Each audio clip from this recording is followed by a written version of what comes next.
A couple of weeks ago, Manvel took out Foster to clinch the district title in 10-5A Division I. However, as our Chevy Spotlight found out, the Mavericks are limping into the playoffs. A district championship is nothing new for the Mavericks. Due to the cancellations, they've only managed 6 games thus far. But in those contests, Manvel has averaged over 6 touchdowns a game. Speed at the skilled positions is what most people point to for their dominance. But if you ask anyone on this team, they'll say the play in the trenches is the secret to their success. We have a really good receiving corps, really good running backs, but the real reason, and we have a great quarterback, but the real reason why we're so explosive is because of the offensive line. I mean, you can't do anything without them. They do their run blocks to get the running backs going. They do their pass pro protection to get the throw game going. So, I mean, it's really all in the offensive line. I mean, yeah, we have a great quarterback, great receivers, great running backs, but without them, I mean, what can you do? I think the offensive line is playing really well. They have taken on the personality of their offensive line coach, Coach Hennigan, and they are playing with a chip on their shoulder and passion, and it's been fun to watch. The only thing that has slowed the Mavericks down this season is the injury bug. Manvel has had more guys on the shelf unlike any time in recent history. It's not an excuse, it's just a fact. And to combat the rash of injuries, the Mavericks fall back on their philosophy of next man up. We try to tell our kids we're a team. We're not an individual. This isn't golf, this isn't tennis, this is football. There's a bunch of people on this team, and when somebody can't go out there on a given day, then somebody's got to step up and take their place. And our kids have kind of taken it as a challenge. We reload.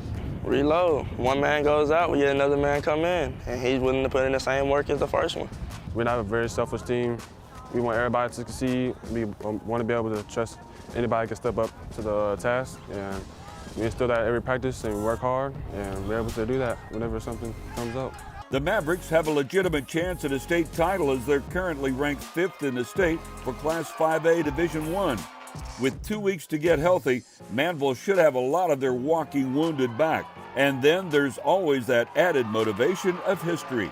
Manvel was in the state title game 3 years ago when they fell literally 1 yard short of their first ever state championship against Highland Park. Most of the seniors were freshmen on that team and admit it was a hard pill to swallow. Every time we think of state, we think of that. I remember the senior class here was freshmen when that situation went down. And we all remember the pain, and we don't want that no more. Everyone on this team knows the rich history we have of winning district most of the years we compete in and making a good run. So we just want to add to that, and this season especially, we want to be the first Manvel team to bring home state title. Come postseason, you won't find one team feeling sorry for the Mavericks as they deal with their injuries. Opponents will still want to slay the dragon, which is why Manvel stays ready, knowing the bullseye on their back only gets bigger by the week. Like I say, everybody has injuries. Nobody's going to feel sorry for us. We just have to go out and take the people we have and do our best as coaches to put them in a place where they can be the most successful. Like Coach Hall says, we're big bad Manvel. Everybody wants a piece of us, and we're just here. We just treat like every week, we just go and prepare and just see yourself going all the way. The more you win, the more you have a bigger target on your back. So, I mean, we use that as motivation to just keep executing. I mean, just like Alabama and Clemson, I mean, no matter who they're playing, they're always ready to whoop somebody. So that's the mentality that we got to have. The Chevy Spotlight is brought to you by the Houston area Chevy dealers. Visit your nearest Chevy dealer and test drive our award-winning products.